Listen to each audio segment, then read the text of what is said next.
celebrated skier folks and qualified to smirk. I've skied more hills than any man from Frisco to New York. But talking about the skiing I've done is my one and only quirk.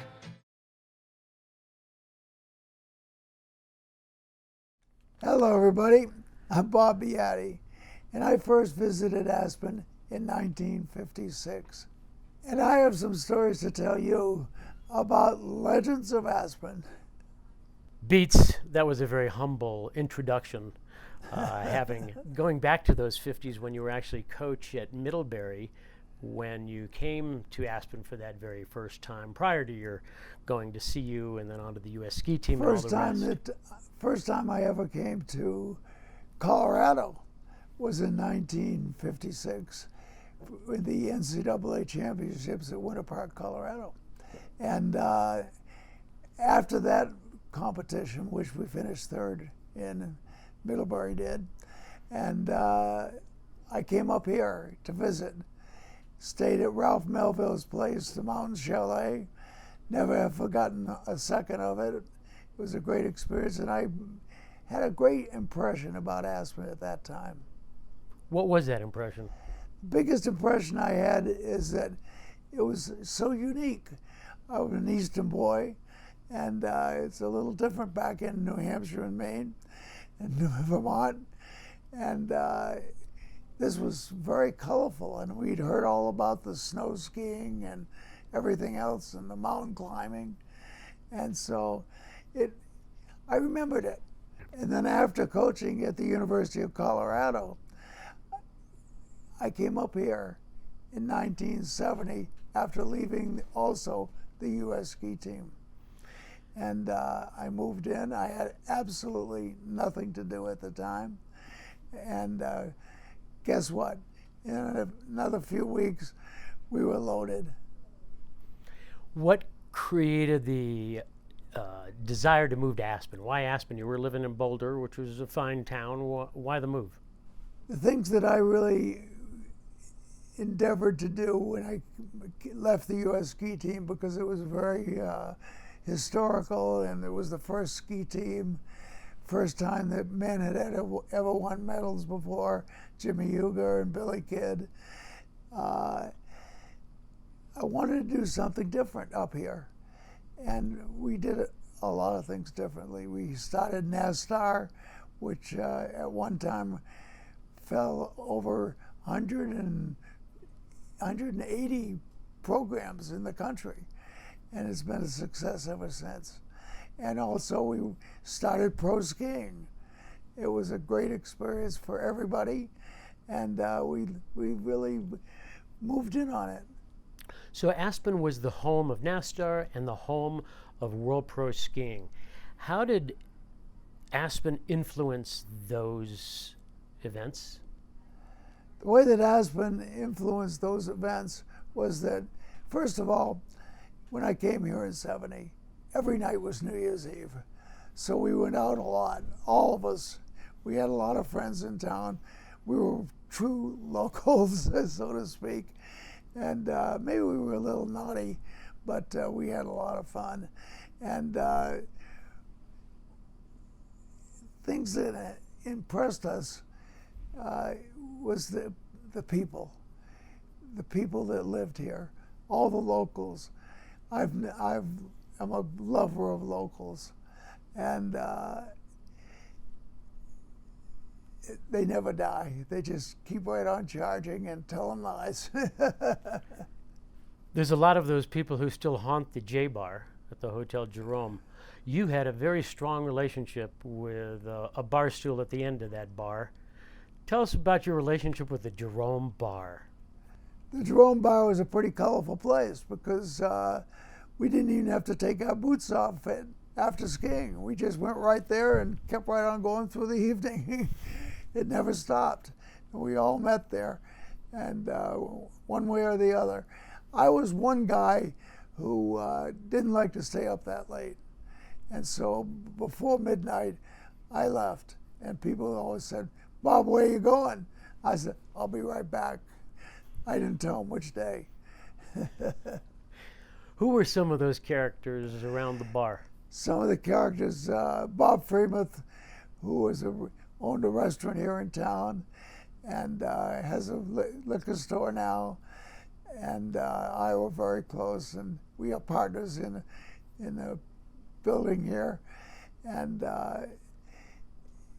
he was one of them, and Hunter Thompson was another. After a few years, Spider Sabich was murdered, and it was in 1976. My son said, "Dad, you gotta move out of town. You're gonna get killed." And I moved to Woody Creek, and which of course is part of Aspen. And the next door neighbor was Hunter Thompson. And I talked to Hunter Thompson for a long time, day after day, at the downstairs place where we picked up food at that time. And I couldn't understand a word he was saying. And then after a year or so, I understood everything. I said, "Oh, something's happening to me." Now that I understand him. And he was a really good friend. I used to go up there and watch all the football games and everything else. He wouldn't let anybody in the building talk. I had my wife up there at the time, and she was yakking away. And he said, "Marcy, shut up." And we had to watch the games the right way. Hunter used to like to let off fireworks. And we were always up there and enjoyed every second of it. Speaking of fireworks, you used to have some fireworks down at the Woody Creek residence, and that was on your favorite holiday. Tell us about the 4th of July and its importance to you. The 4th of July in Woody Creek and Aspen, I still feel the best about it. I sit right in front of the Jerome Bar every year. And but in the old days, we used to have a little picnic at our ranch, quote unquote ranch, and I used to invite maybe 150 people, friends, locals down. And then the last year, several years ago, there were over 300 people came, and they were in the house. They were messing on stuff on the floor and this and that and the other thing. And I said, "I don't even know half these people. That's the last party we're going to have down here." And still today, you get up early in the morning on 4th of July because it's so important to you? Every day, the 4th of July is extremely important. It's our nation's birthday. And for those of us who are true Americans, it's a great day. It's the day. I want to go back to the West End, your time in the West End in the early 70s to mid 70s before you moved to Woody Creek.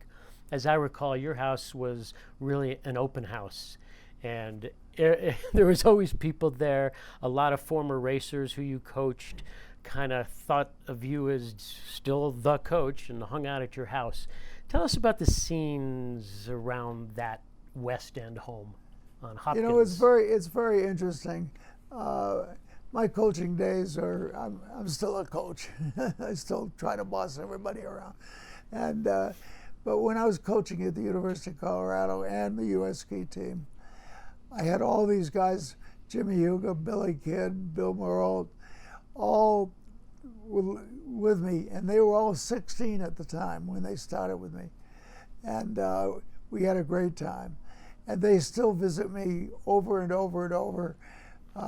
Half of them, most of them, lived in my house in Baltimore at one time or another. And the last couple of years ago, I went down and asked the people who own it now if I could look around, and they said, "Sure, but just tell me, where did Billy Kidd and Spider Sabich and everybody else live? Where did you put them?" There were some good parties there, as I remember. You even hosting on the West End on Hopkins in that house. I remember attending a party. It was the 45th birthday of Frank Gifford. You had a big relationship, a long relationship with Frank Gifford, including here in Aspen. Tell us about that. Frank Gifford and I worked together at ABC and as commentators, and we were very close. I first knew him when he was working out in Maine, Vermont, and we were friends for a long time. We went to Kitzbühel, Austria, over and over and over, doing all kinds of events for ABC and ESPN. And he was a sensational human being. Passed away way too early. Speaking of sensational human beings who passed away too early, Spider Sabich and the influence he had here in the town of Aspen. Tell us about all that and his relationship with the kids and all. Spider Sabich joined my ski team, U.S. ski team at the time, in Boulder. And he went to the University of Colorado, was on the University of Colorado ski team, was on the U.S. ski team, and then moved up here when we started pro skiing, when we started World Pro Skiing. And it was a dual format, as most of us understand, and he was sensational. He fought it out with Jean-Claude Keely during that period in the 70s. And mostly, he became one of my very, very best friends. And he had been to my house the night before he got killed. And he was going to change his clothes and come back down, and we were going to have dinner. And somebody called on the phone and said, "I think you better get up here."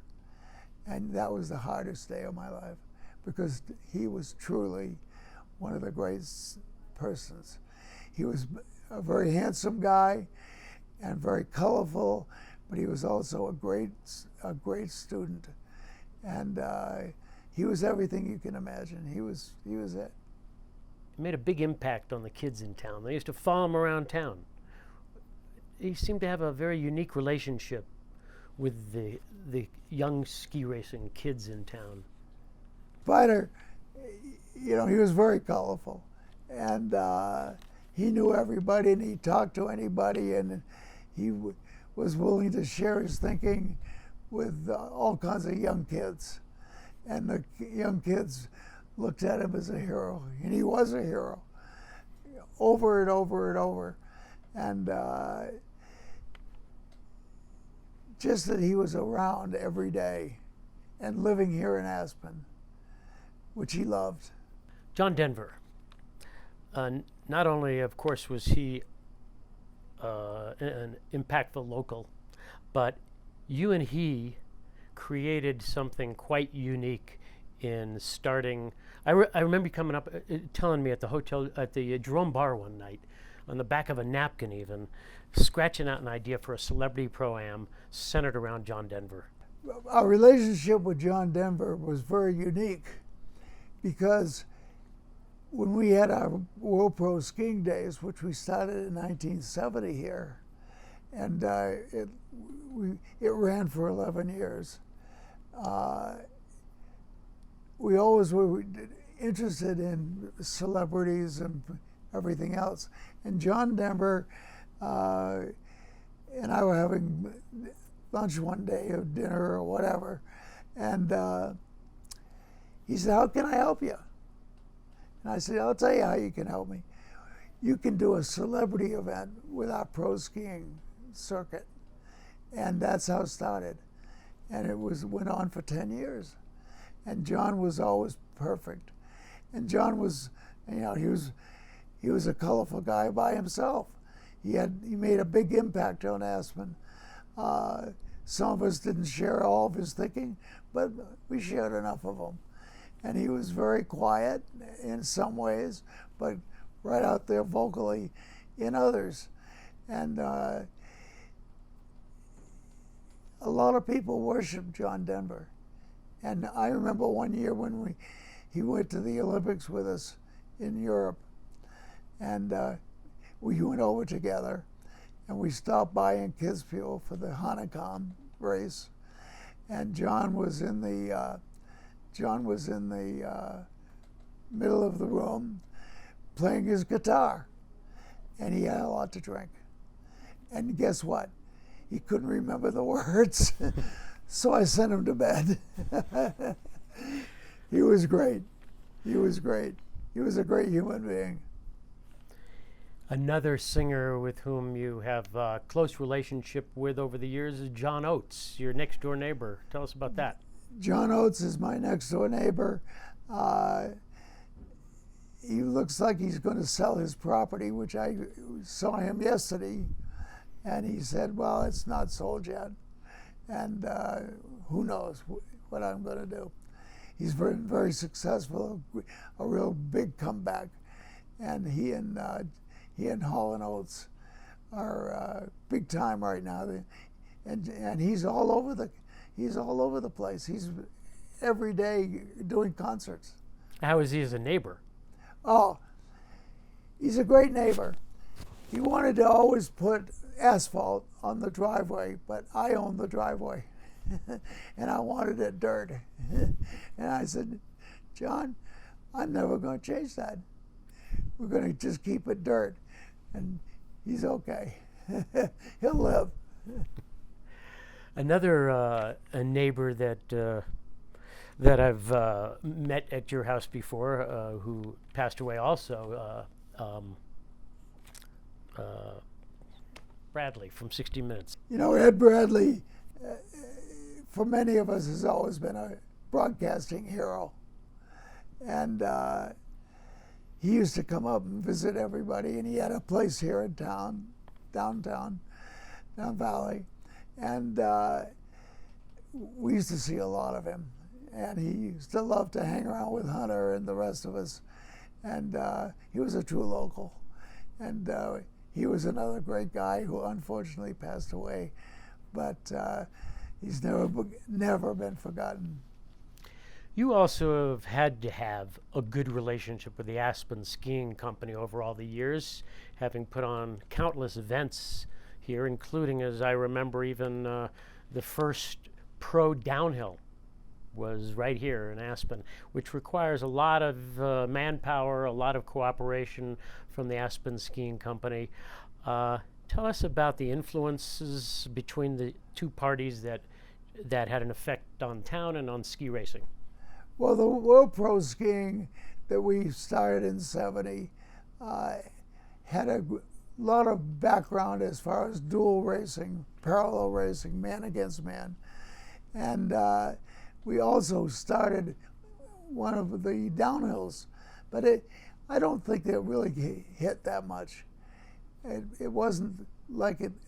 People understood if you didn't have to be a ski racer or a racing enthusiast. Let's put it that way, to understand that you don't have to know how to turn left or right. It's much better to learn how to be winner or loser, and that's what pro skiing did. Right now, I talked to some friends of mine the other day, and they said, Bob, dual racing is going on all over the country, in this country, more so than Europe. And all the little local clubs and everything else are working with that. And I think we're all pretty proud of the fact that it's survived so well and doing so.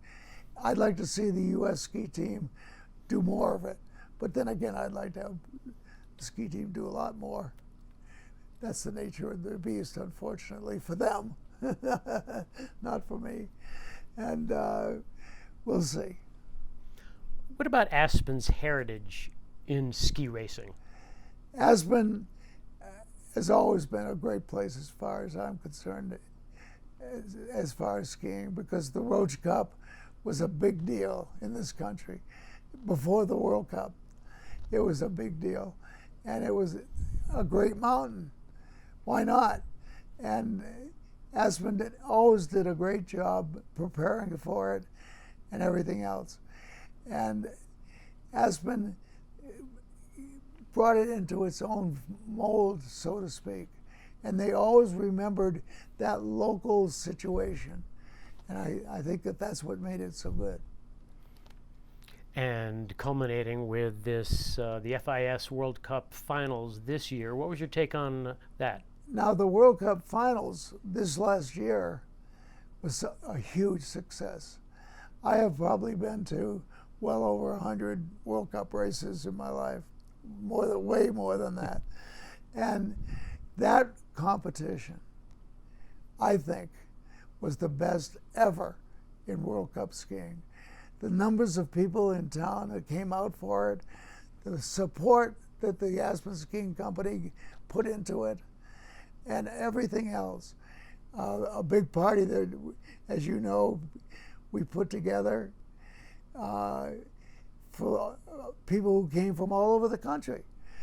We had a 500 people max, and it was sold out. We could have had many more. And everybody has created that.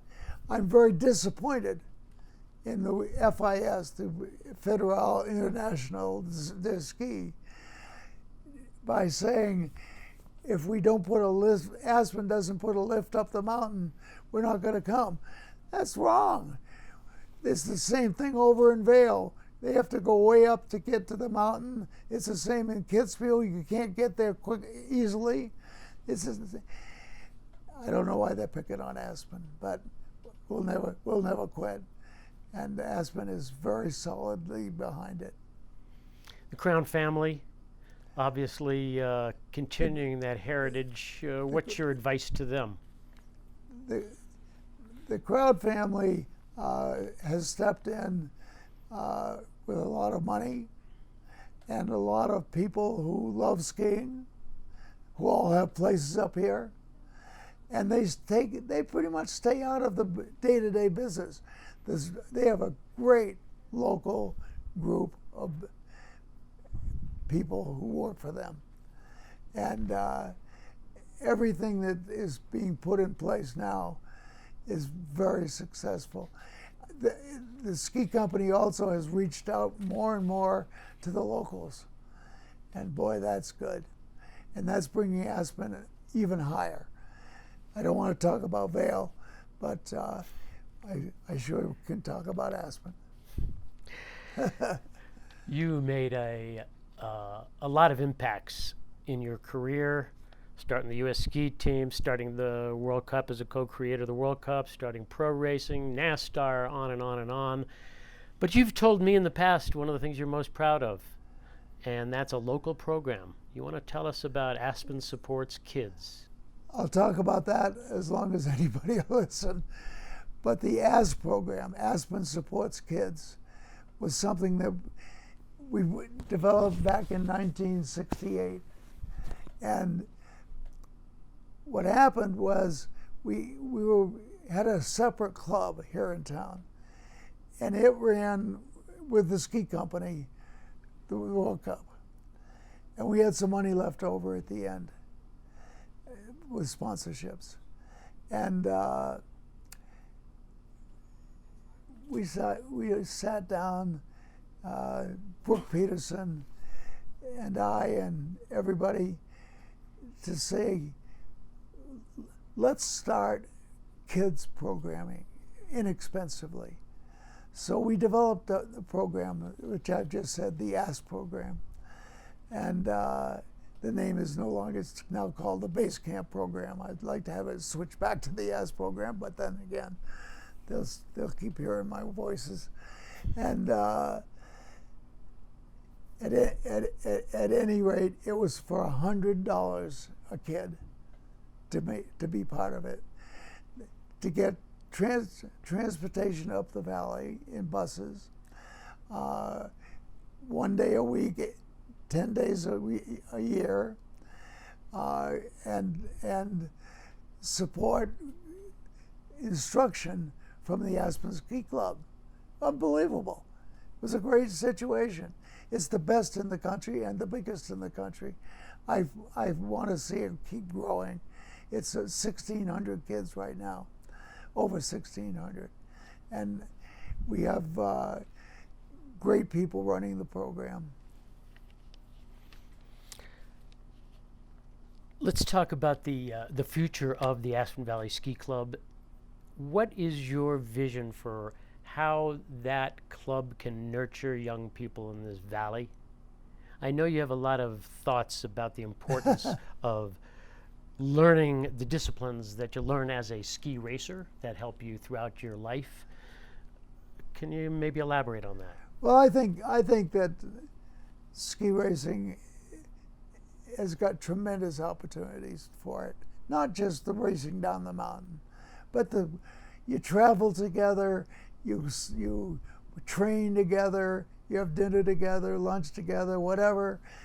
It's an individual sport, yes, but it's also a team event, and that's where I like to see it. I like to see all these kids out there on the mountain having a great time. I think that we travel way too much. It's way too expensive, and we can bring those things way back down. I look forward to seeing the Aspen Ski Club, Aspen Valley Ski Club, reduce the costs by not traveling as much, sending kids out on the mountain, having a great time. The most important thing about ski racing is have fun doing it, but also train hard and train hard, a little more even. And when I was at the University of Colorado, when I was at Middlebury, my brother was the captain of the team then, and the night before we went to the NCAAs in Winter Park, they seemed to have had a beer party that I found out about. And I was very unhappy about it and swore that'll never happen again. And when I started coaching at the University of Colorado, it was sure true, because we trained and we trained and we trained.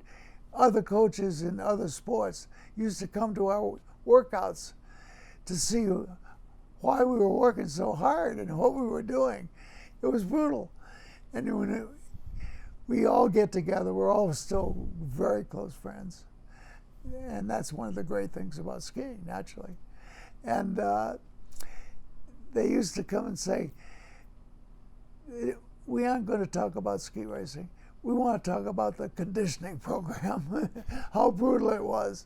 Oh, you almost killed us. You know what? It's true. If I had to do it again, I'd be even tougher. When I was coaching the U.S. ski team, living in Boulder, we used to train up here in Aspen. And it was quite an experience. Tage Peterson was the trainer.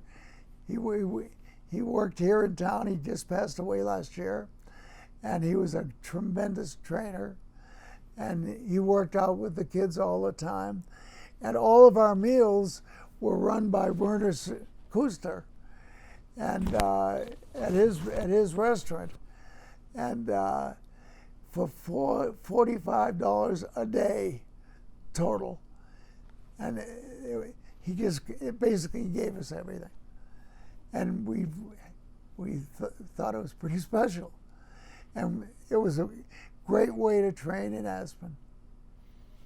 As part of all of that time in the 60s, traveling around the world, going to the major ski events at all the top ski resorts in the world, having seen all of that, how does Aspen compare to the great iconic ski resorts of Europe?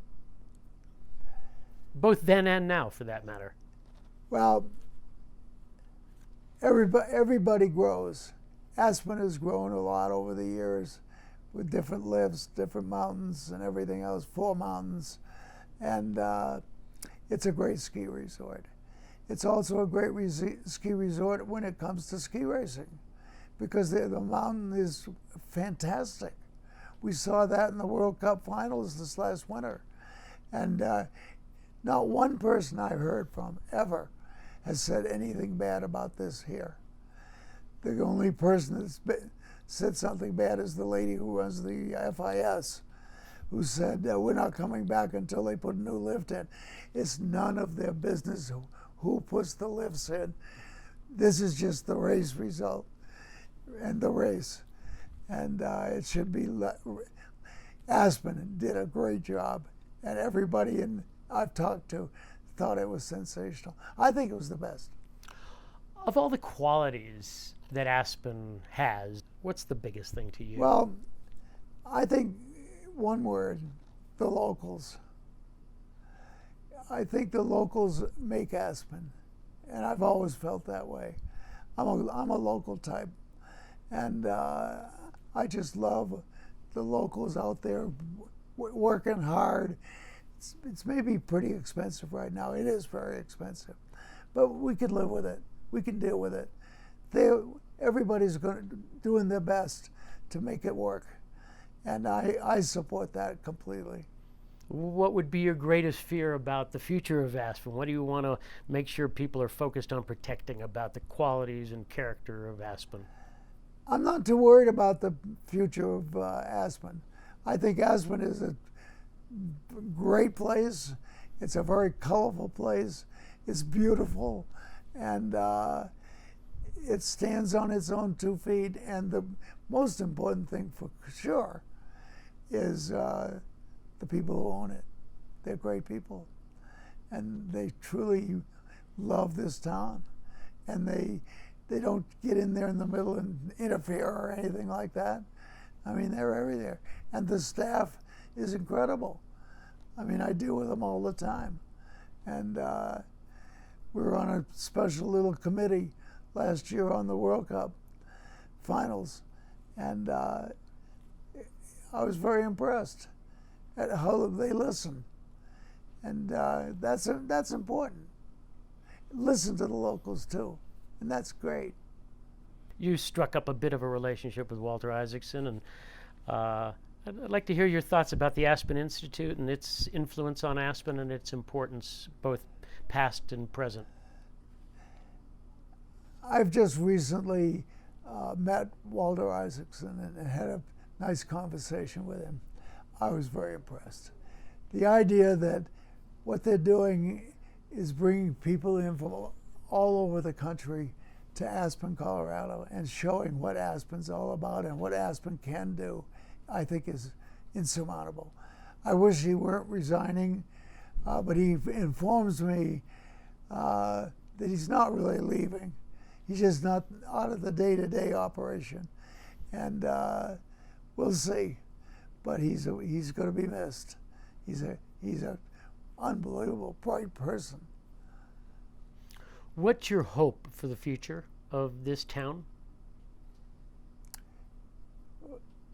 My hope for this town is that you have to have some growth, naturally, but not a lot of growth. We need to measure it, but let's not move too fast. And we have to, most important thing is we have to take care of our locals. And that is not so easy. I mean, it sounds easy, but it's not easy.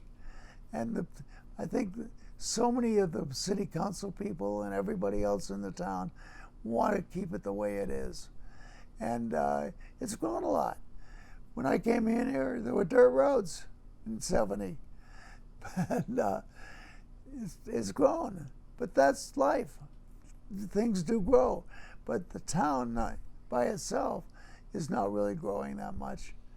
It's okay. We're okay, as long as we have the locals. The people who come to mind, as far as my background is concerned, are Arten Pfister and his wife. Nancy Pfister, who got killed, unfortunately, was one of my close friends. 2 ski racers, the Sabich brothers, used to live with me in a house here I had in town. And she used to arrive at 7 in the morning. And I said, no, don't ever come here before 9. And the whole family was sensational. It left a big impact on Aspen. And I think that those are the 2 of the people and their kids who I really appreciated. Bob Freemuth and I own a portion of the Aspen Grove building, and it's been very successful, fortunately. And he used to own a restaurant here in town. He owns a liquor store now, and he lives in the wintertime, and unfortunately for him, in a southern climate. But he spends the summers here, and he's truly a great guy. We used to spend a lot of time together. You're on a mission, and your mission is, of course, to grow the fan base for ski racing. Yes. And surrounding that, of course, means having a great U.S. ski team, which requires a feeder up to that level. Talk to us about all of that. I'm very interested in the U.S. ski team. I don't think that they're headed in the right direction right now. It becomes very expensive. As an example, you have to spend over $20,000 a person to be on the C team, more to be on the B team, and that's not right. Those should be rewards, not penalties. And the cost of skiing is ridiculous. It's ridiculous, and that has to go down. But the best way to handle that is through local programs. Local programs are everything. We have a tremendous new guy who came from Maine and is running the program right now, and he's doing a great job as far as I'm concerned. He has a great staff. We have a great girl who runs the ASP program for kids, and it's moving forward. How should they change it? I would change it by developing the local coaches, the best coaches you can find. John McBride coached here last year. He's now coaching the U.S. ski team, downhill men's team. And guess what? He had the entire team down 2 weeks ago, U.S. ski team, here in Aspen. They went out biking and hiking and climbing and spent the overnight in the mountains. And he beat the hell out of them. And I told them, I had dinner with them one of the nights. And I said, guys, you're going to be at least 10% better than you were last year, just because of your conditioning. So we speak of Mark Godomsky, who is now running the AVSC. What's your advice to him? He gets a lot of advice. He's a really good guy. He was at school in Maine, and he's a maniac, and he's got 3 kids that are in the ski program, and I hope they really love it here because I want him to stay. He's got the background. Talk about your passion about the NCAA. The NCAA is a very strong subject as far as I'm concerned. When I was at the University of Colorado, we never had any foreign skiers, period. Never one. And we won 2 NCAA championships. And I was there 9 years coaching. And I don't have anything in mind wrong with the I don't have anything wrong with the Europeans, but we're an American state, and we should be working on American kids. And as I keep telling the University of Colorado people, last year in the NCAAs, you're allowed 12 people, and they had 2 Americans. The year before that, they only had 1. And to me, that's unacceptable. And we'll see. But it's going to kill college skiing.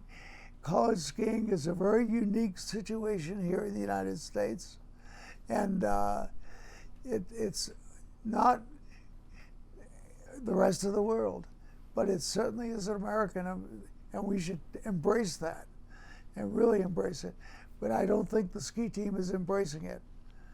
As a matter of fact, they're discontinuing a lot of it. We'll see. Would you advocate that the NCAA have rules that limit the number of foreigners at the NCAA tournaments? I don't know if that's possible. I don't know if that can work. I think it's up to the coaches who stand up and say, here's how we're going to go. I think it's the way the coaches need to make their rules. And athletic directors are one thing and another. I met with the athletic director at the University of Colorado last year, and we were not happy with each other, fortunately. And they think it's improving their stature, but I don't think that improves the stature. This is a state school. This is a state school with a lot of places in our state that provide skiing. So let's embrace that. So Coach Rokos at the University of Colorado might say, but Bob, I was hired to win, not to train American kids. Well, I don't know if that's true. I don't buy that. I'm still a member of the University of Colorado, sort of.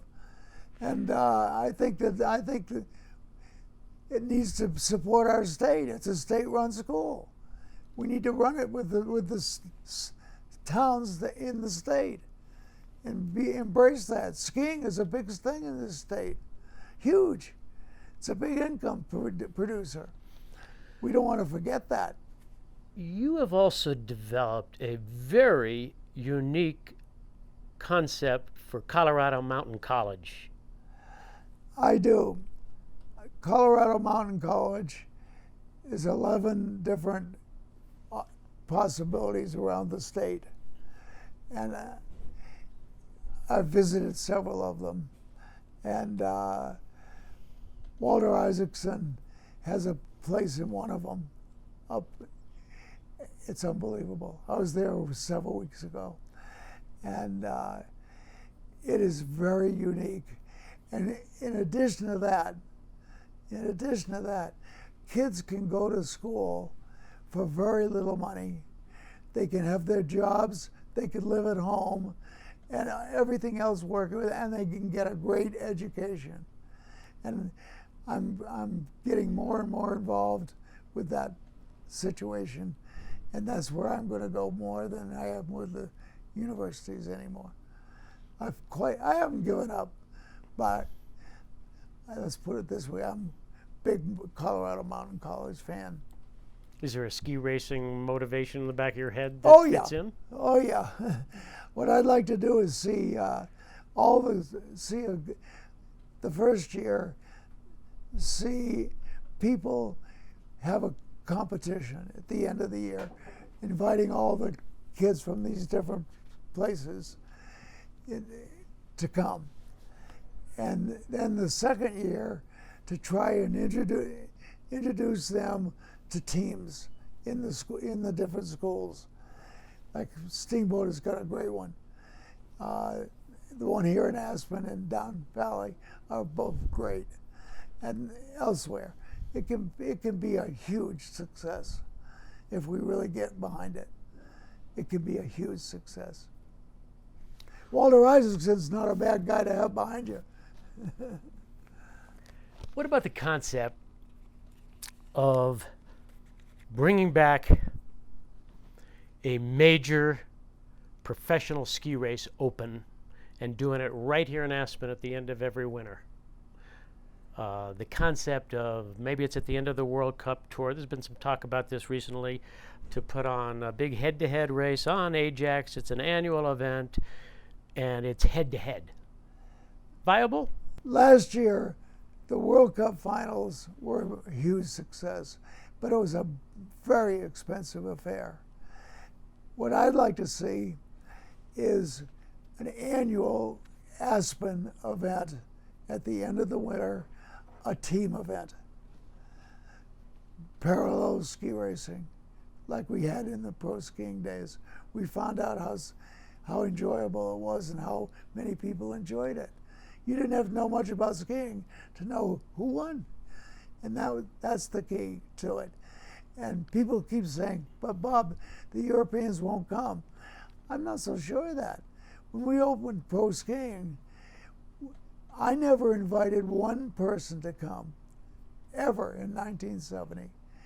They came by themselves all over the world. And the whole U.S. ski team almost was visited us, and we're pros. And what can I tell you? They'll come. If people want to ski race here in the United States, it's a big place, and let Europe run itself out. Let it do it. Whatever their thing, let them do it. But let us do what we want to do, and we need to be. Somebody said that when the ski team had Tiger Shaw last year told me that you have to go to Europe in order to get involved. I don't believe that. I don't believe that. I think you could stay home. Kids don't want to travel that much. They want to be with their friends and other people and ski on the home front. And why not do that here in the United States, particularly in Aspen, of course. If going back to this concept of bringing back pro racing and dual racing, I know that dual racing is part of your heart and soul. Explain to us why it is so important to you for the future of the sport that dual racing be much more embraced by the international ski racing community. First of all, if you take a look at World Pro Skiing, you have taken a look at parallel racing. And that is understandable by all the people who don't know much about skiing. But they know something about the sport and they're entertained. Right now, the World Skiing Company, FIS, is maintaining, they're having 4 races this winter, 4 dual races this winter coming up. But that's not enough. They could do much more with it. And why not expand so people are interested? If you watch a slalom race or a giant slalom race on television, I want to tell you, you're being bored to death, frankly, and I hate to say it that way, but it's true. Parallel racing is a big key and can really expand, and we can expand that right here in Aspen. How would you go about that right here in Aspen? We're trying now. We're working with the ski company. Ski company's interested. They're willing to do a lot of things that it's great. They're on the ball. They're on the ball. We don't have a bad guy there. I'm a celebrated skier, folks, and qualified to smirk. I've skied more hills than any man from Frisco to New York. But talking about the skiing I've done is my one and only quirk.